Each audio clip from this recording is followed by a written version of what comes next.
Hello, my name is Brant, and today is the 13th day of May 2020.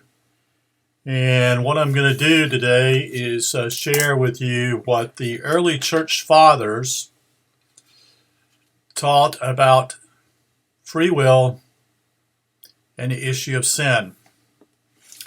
And where I'll be getting these quotations from is from this particular book here, A Dictionary of Early Church or Early Christian Beliefs.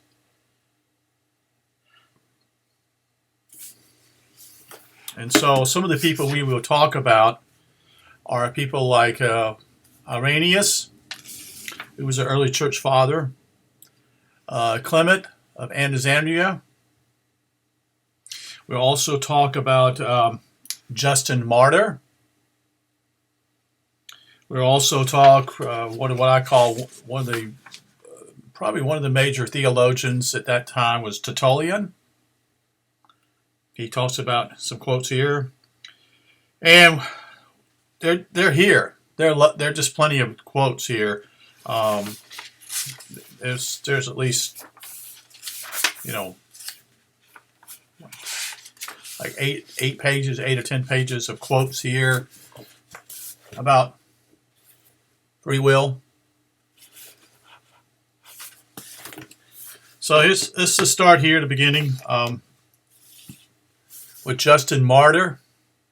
But before I do this, I want to clarify before I kind of get off on a wrong tangent here real quick.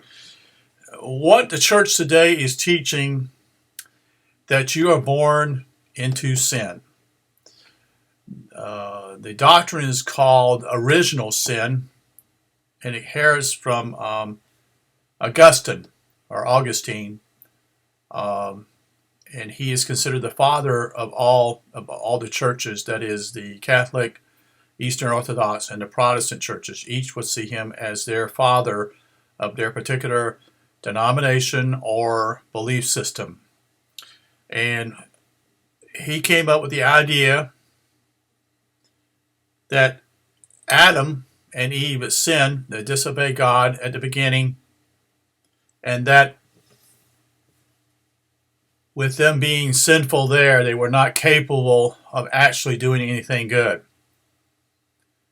Now, folks, I'm sorry, but man can do good also. But this is how the church and its quote-unquote priests and preachers who teach a theology that is not correct. And this is for those who are in the church who need to, if they want to, desire to find the truth. So this is his whole thing, and I've explained in another video, is that it was passed down for their posterity. In other words, it's passed down to their kids through sex. Augustine had a big problem with the issue of sex. He had a mistress, and he had a lot of issues that most church history professors don't want to talk about. He had a mistress, and he also had a wife, and had a son also. So they called this original sin, which is what Augustine called it. And ever since basically after when Pelagius and Augustine had what we would call a conversation about how they looked at what scriptures were saying. And Pelagius, we have very little works of his. I do have a couple of books of his, but most of his works were burned. You got to ask yourself, why would they be burned? You just got to ask yourself why. If you want to know the truth, why would the books be burned? Literally, think about it.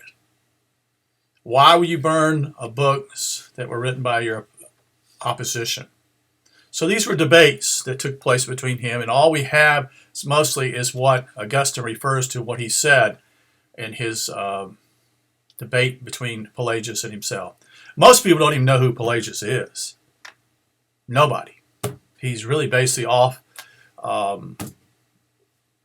He's hardly even mentioned anymore. And yet, he believed that simply as man was capable of doing what was right. So anyway, I kind of got off here again off a tangent. But here are some quotes. And these are quotes to deal with free will. You see, if you state that man cannot do anything good, you destroy his free will. And with that, simply original sin is the foundation of their beliefs. Then free will comes right behind it, because simply is if man is not capable of doing anything right, then that would be the next step up, would be simply as you eliminate free will. And if you eliminate free will, then simply is that somebody has to do it all for you. That is God, and that is Jesus, as though he died on the cross for you. So he is a sacrifice, and it offers a free gift, another pinnacle of what's going on here. And then what that simply is that basically it's God's grace. That he chooses somebody, but he doesn't choose everybody. So then you ask yourself, then gee, God is making himself to be, he chooses who is in his kingdom and who's not. Then that means simply is that God's no longer, he's discriminative. He suddenly is now choosing who can be in his quote unquote theology, in his church, supposedly. So do you see how this is on a faulty foundation? And very few people are talking about this. Most people don't see it. They don't understand it. There may be, I don't know, there are very few people out there that see this. And most of them are also caught up in other things, so they simply don't see the whole truth themselves. So they don't see the whole dimension of what's taking place. So this is a quote from Justin Martyr. And this is probably what we call it in the year 160. And he quotes here, he says, "In the beginning, he made the human race with the power of thought and choosing the truth and doing right, so that all men are without excuse before God." Okay, very clear there for you to look at. Simply is Justin Martyr, who spells it out very clearly here. That simply is that, wait a minute, man has a choice here. He can choose to do right, he can choose to do wrong. And if he didn't have that choice, then man himself is almost like a robot. He has no choice in. And we have free will. We can choose to do wrong. And basically, it's like for an easy way of illustrating is when a child touches the stove when it's hot. It has free will to touch it, but it gets burned. And basically learns this lesson very quickly that that's not what you do when you touch a stove that's hot. A burner, that is. So let's go on. This is another quote from Justin Martyr.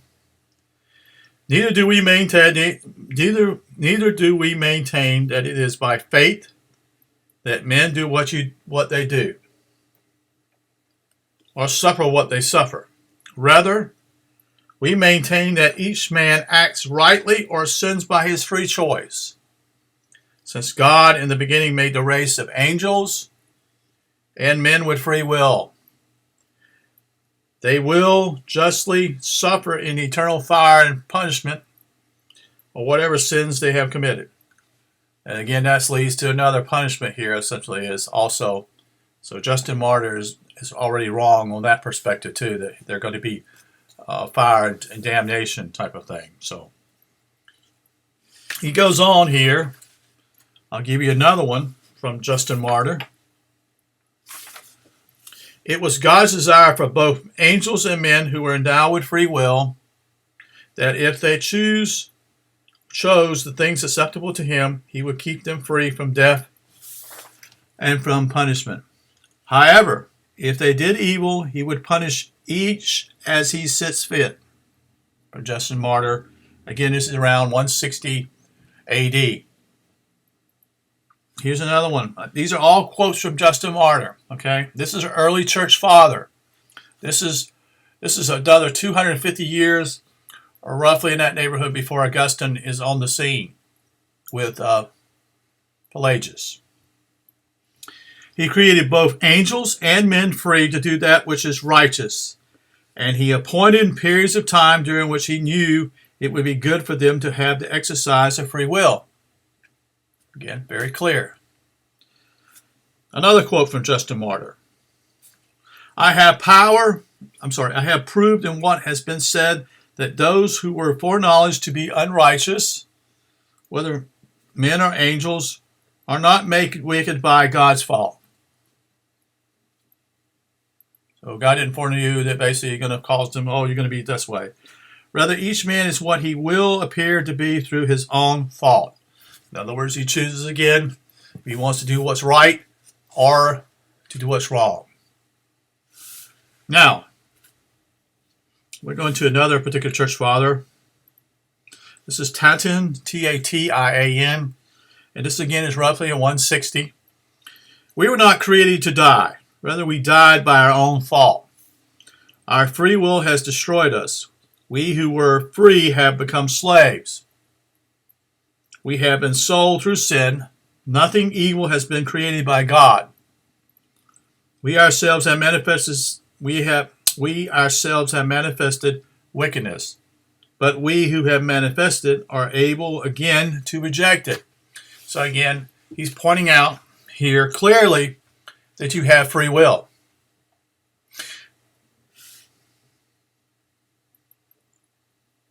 Okay, here's another particular one. This is Melito. This is around 170 AD. And his name is spelled M-E-L-I-T-O. And here's a quote from what he says. There is, therefore, nothing to hinder you from changing your evil manner of life, because you are a free man. It's very, very clear. Here's a quote from Theodophus. It's spelled Theophilus. And this is roughly around 180 AD. Okay? And what we're looking at here is simply, if, on the other hand, we would return to the things of death, disobeying God, he would himself be the cause of death to himself. For God made man free and with power of himself.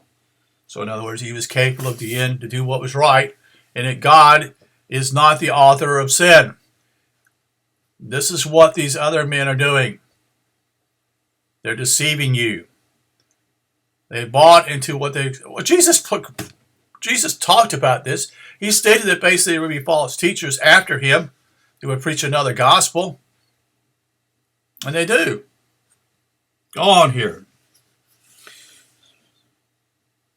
Here's a quote from Irenaeus. I'll spell it to you, Irenaeus.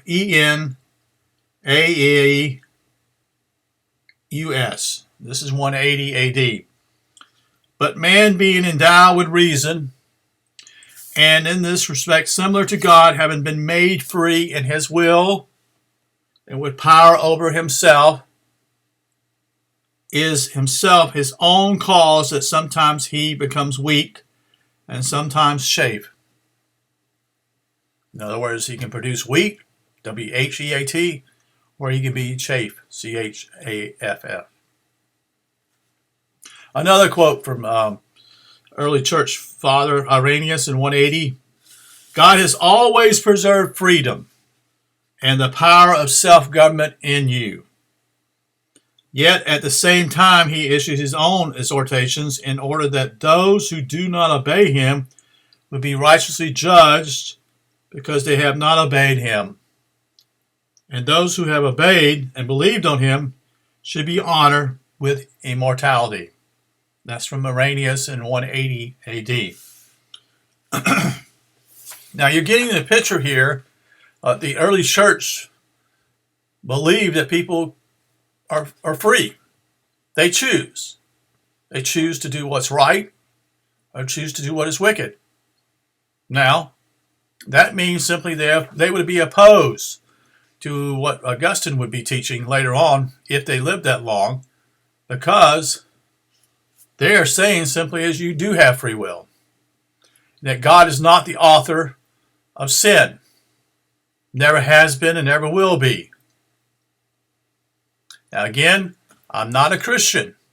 I used to be a Christian. I went to seminary and learned these things. Okay? But that is not all truth there. The point is simply is I'm trying to explain to Christians right now that you need to be aware of what is being taught in your churches. You need to stand, you need to search, and you need to look and try to find the truth. And the truth is available if you're searching for it. Don't just simply swallow it and say, oh, this is great, a nice thing, because it actually is too good to be true. And in reality, it is too good to be true because it's not true, it's false. These are false teachers in the church. These are people who, quote unquote, have been taught in a seminary to proclaim this to you and saying that you are not capable of doing anything that is good. That's baloney. And they threaten you in ways that if you're being a sinner, that you're basically going to go to hell, period, no matter what. We'll talk about that too. Hell's another, we'll talk about hell later on. Another invention later on too, also to basically put fear in a man and to force him to feel like he's doing what's right in the church. But you need to grasp these things. They're very important to see this.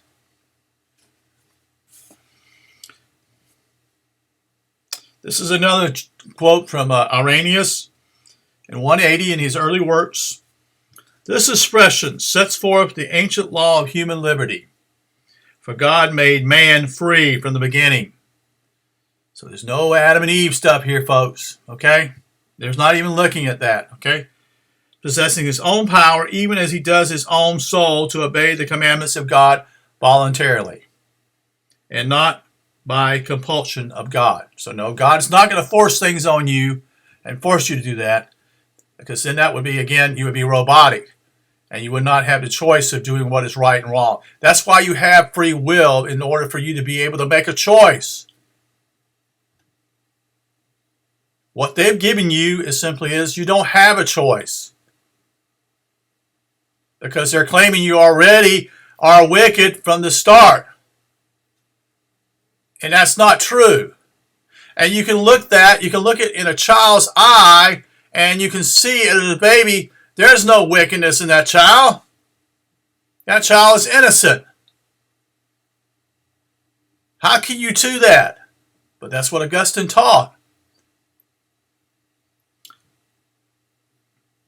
And in man as well as in angels, for angels are rational beings, he has placed the power of choice so that those who have yielded obedience might justly possess what is good, given indeed by God. Both but preserved by themselves. So again, it is your free will, it is your responsibility to search for the truth. Now this is coming from this particular book here, A Dictionary of Early Christian Beliefs. Now this guy did a composite of all the collective works of these early church fathers. And he chose subjects of what they talked about. You can get this on Amazon easily.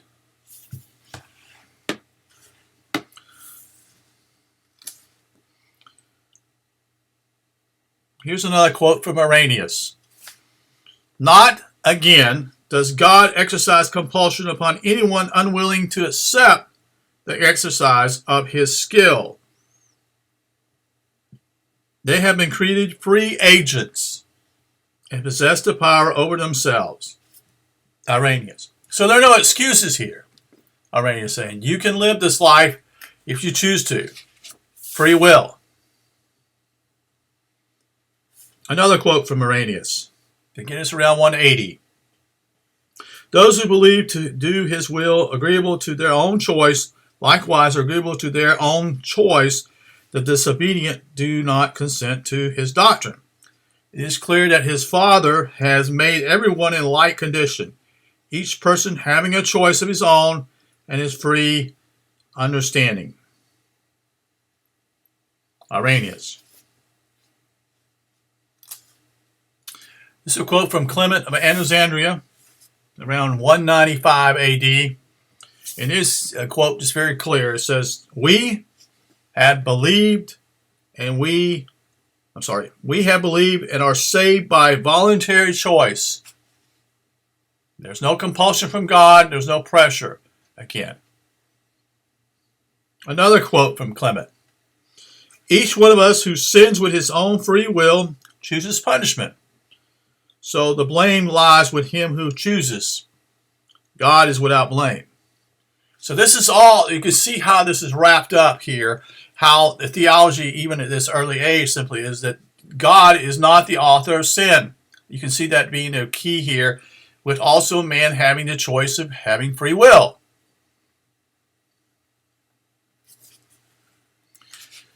Another quote from Clement of Alexandria. It is by one's own fault that he does not choose what is best. God is free of blame.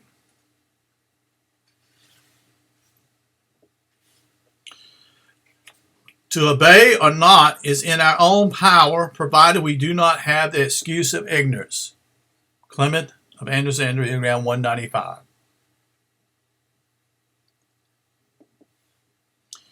It is not possible to attain it without the exercise of free choice. So what he's saying simply, you cannot choose right and wrong unless you have the choice to do it. Unless you have free will. However, the whole does not depend on our own purpose, as for example, which is destined to happen. Clement of Alexandria. Another quote from Clement of Alexandria. Wisdom, which is given by God, being the power of the Father, rouses indeed our free will and allows faith. It repays the application of the elect with its crowning fellowship. Again, that's from Clement of Alexandria.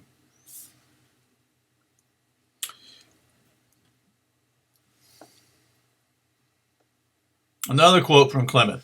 God's will is especially obeyed by the free will of good men. Very clear. Believing and obeying are in our own power. So we choose. So again, God is not the author of sin. You have that choice. And you can do that. Now you got to understand some things here, folks, real quick. There is none of this. This is the start of the beginning of the what I call the foundation of the doctrines of the church. This is the beginning. Some of us already entered basically heaven and hell are entered in here later, a little later point. Then you'll see other things that are gravitated towards that, talking about more doctrines. But this is the basic foundation simply of what was taught at the early church. Not what Augustine teaches, not what your church is teaching today. There really isn't much difference from being a Catholic and a Protestant these days, simply because their doctrines and what they teach are simply about the same. The only thing is simply is the way they do it and how it's expressed in a church liturgy or a church service.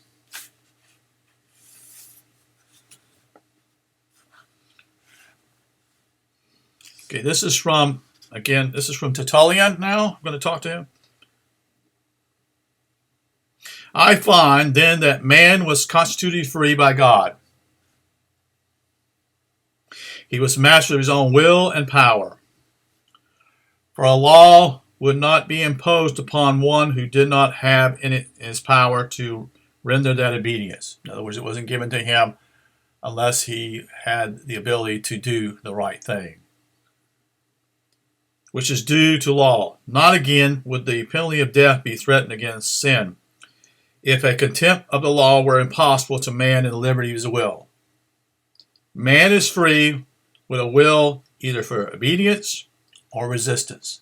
And this is from Tertullian, spelled Tertullian, and this is roughly 207 AD. Here's another quote from Tertullian. It says, as to the fortunate, it is man's freedom of will. Now you got to understand here also that they teach reincarnation. So where, this is later on, eventually they do away with reincarnation, but beforehand they were teaching reincarnation. At this stage, they are teaching reincarnation, which means simply if you didn't get it the first time you came around, you may get it the second time you get around, how many times it takes.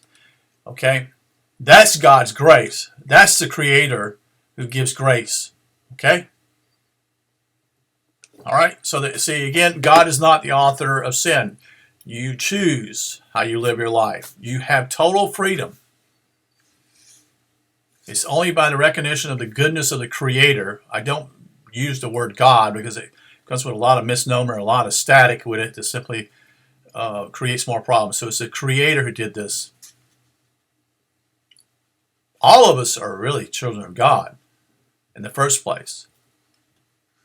So in reality, even those who quote unquote teach this, that you don't have free will and you're a sinner, are saying basically you never were a child of God or were not created by God.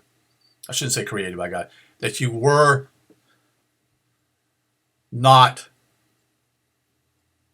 a gift from God. That you're children of God. I mean, Jesus makes it very clear the kingdom of God is within you. That's in Matthew. I don't recall the verse or chapter. Okay, another quote from Tertullian. This will be the power of the grace of God, more potent indeed than nature, exercises its sway over the faculty that underlies itself within us, even the freedom of our will. We define the soul as having sprung from the breath of God. It is immortal and free in its determinations. Tertullian, 210 AD. Now he's saying simply he's immortal. See? So it's not mortal, it's immortal. Knowing that man is immortal. He understood that. That we never die. Our body dies, but not our soul. Our soul continues on and on.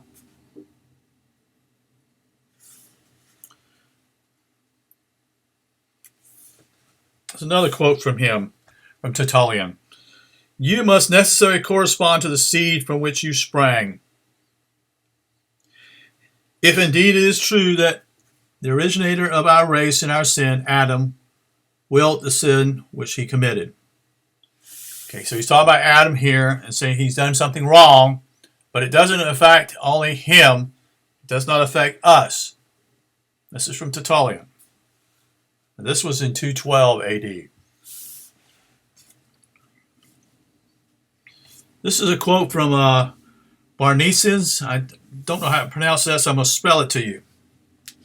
Spell it Bardesanes, and this is around 222 AD. And this is what he says. On the contrary, men are not governed like the plants and animals. In matters pertaining to their minds, they do whatever they choose, and those who are free endow with power and the likeness of God.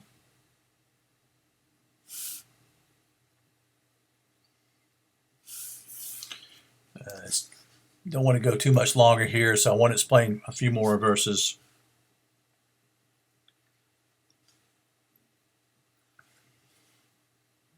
This is from Hippolytus, spelled Hippolytus, from 225 AD.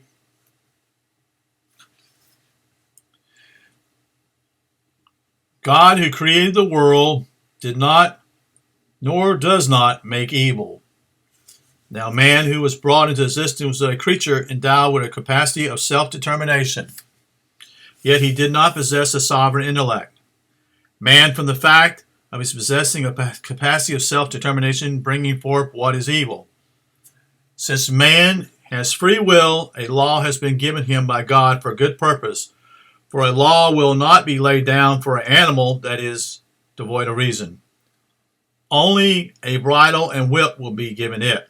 In contrast, man has been given the commandment to perform, coupled with a penalty. So it's either or here. He has a choice.